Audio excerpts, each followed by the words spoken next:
So, magandang araw. Welcome and welcome back sa aking channel. Tagal-tagal rin akong hindi nakapag-upload kasi nga daming trabaho at busy. So, ngayon, ako ngayon is mag-test and tag. Ayan. Ito yung gamit ko machine, saka yung equipments. Ayan o. So, yung mga equipments na yan, bago. Ito, bago. Marami-rami din. So, test and tag ko kung okay ba sila, kahit bago o pasado ba. Dito malalaman yan. Ginagawa ko na to dati sa pa lang sa may St. Luke's. May mga ganitong machine So ngayon, tirahin na natin. So, tingnan natin kung okay ba.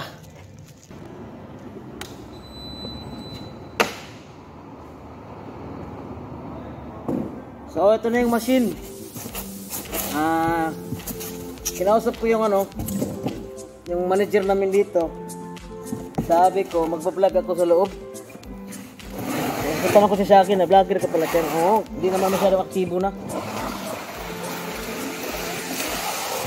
So, pwede daw. Basta dito lang sa related sa mga machine namin. So, ganito po yung pag-check niyan. Laki kasi yung machine,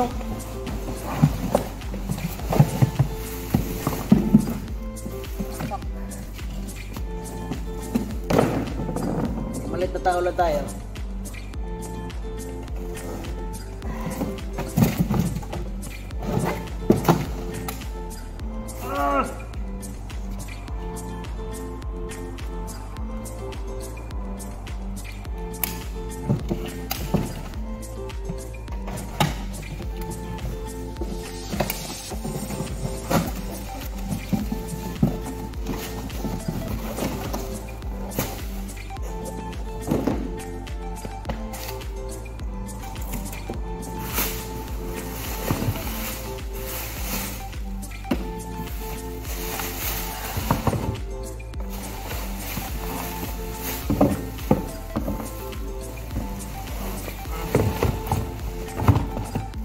So ito na yung bagong machine, punit ka agad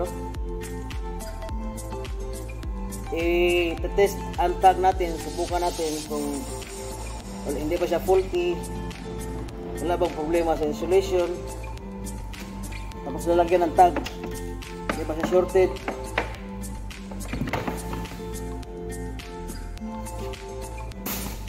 So i-on na natin, hindi naman siyang i-on, advance. Lagay mo dito. Ito ang trabaho ko ngayon. Then, sulat ang model muna.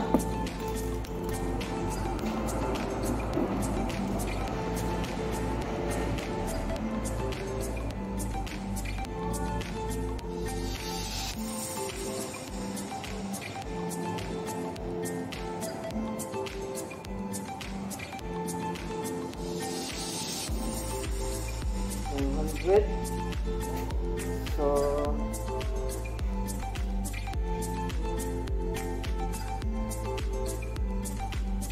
tapos serial number,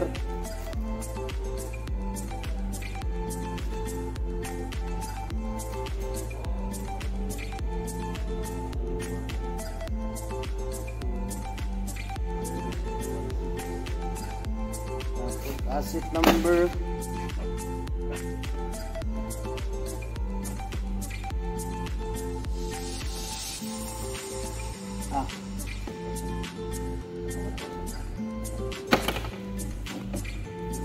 so testingin natin. Ito yung ginagawa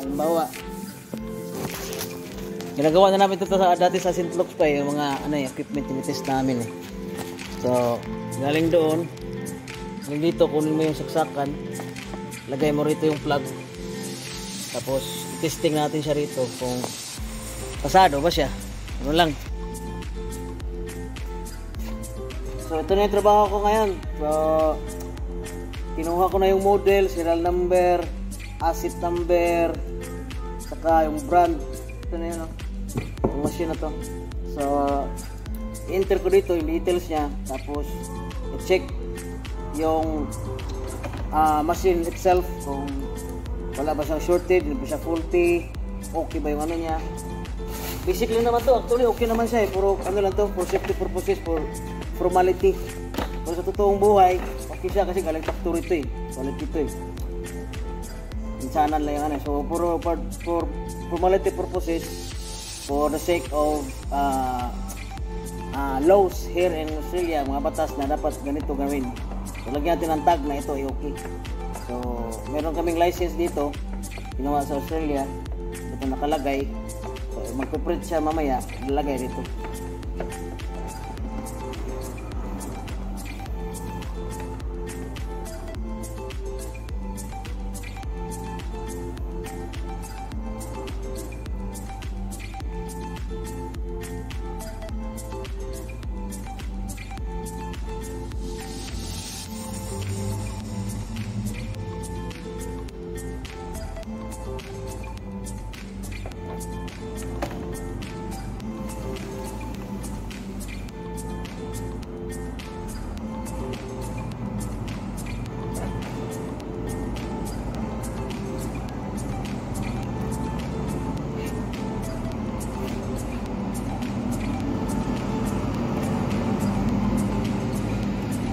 Serial number is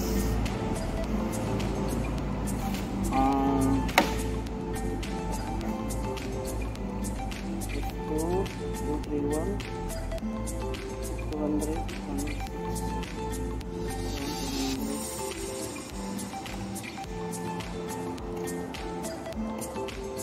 So, piprint na natin. So, titest na natin kung kasado ba siya. Enter. So, nakauna ito eh. Simple lang. So, pass. Tapos, press. Print na. Yan, nakaprint na siya. Yan. Ano lang trabaho natin ngayon. Yan, so, nakaprint na. Ito na yung ano niya. Yung tawag nito. Tag. Lagyan na natin. Nangyari. Yan. Ito na yung test ang tag niya. Ayan o. So, quality daw. Pero ano lang naman to eh. For tawag nito. Formality purposes. Saka ano, safety. Kasi ganitong batas sa Australia eh.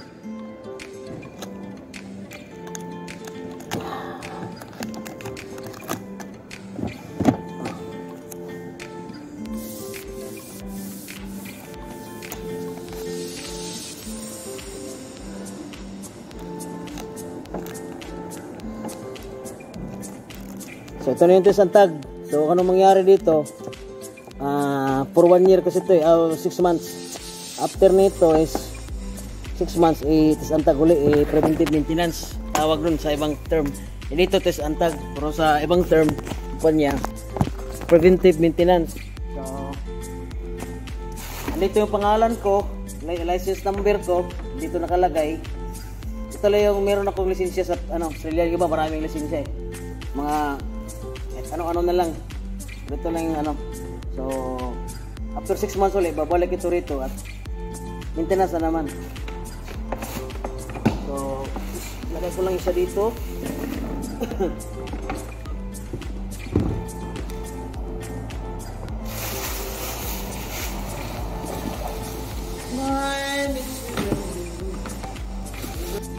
So ganun lang ka-easy ang trabaho natin sa araw na ito. Sa ngayon lang muna. At ito, marami pa sila. So hindi ko na ipapakita mamaya kasi ano pa eh. Nakaka-umay din. Public-balik lang naman trabaho eh. May mga kasama ko ngayon ito sa warehouse sa kabila. Hindi naman pwedeng mag-video doon. Sabi ng branch manager ko kasi private doon, mga gamit na yun ng mga insured. So mga kliyente. Dito yung mga gamit namin. So sabi niya okay lang dito. Pero sa kabila bawal mag-vlog doon. So pwede tayo rito sa mismong sarili ng area, mga gamit na vlog. So yun na nga. Kuha ng equipment. Kunin yung brand, yung model, serial number, lagyan ng asset number, lagay dito, input dito, kuha ng tag, punta doon sa computer mamaya, lagay sa Excel, submit sa report. Ganun lang kasimple sa ngayong araw na to. So mamaya pakita ko sa iyo mamaya yung sa kabila kasama ko na nagtatrabaho. Lalabas yun, hintayin ko lang sa labas. Sige.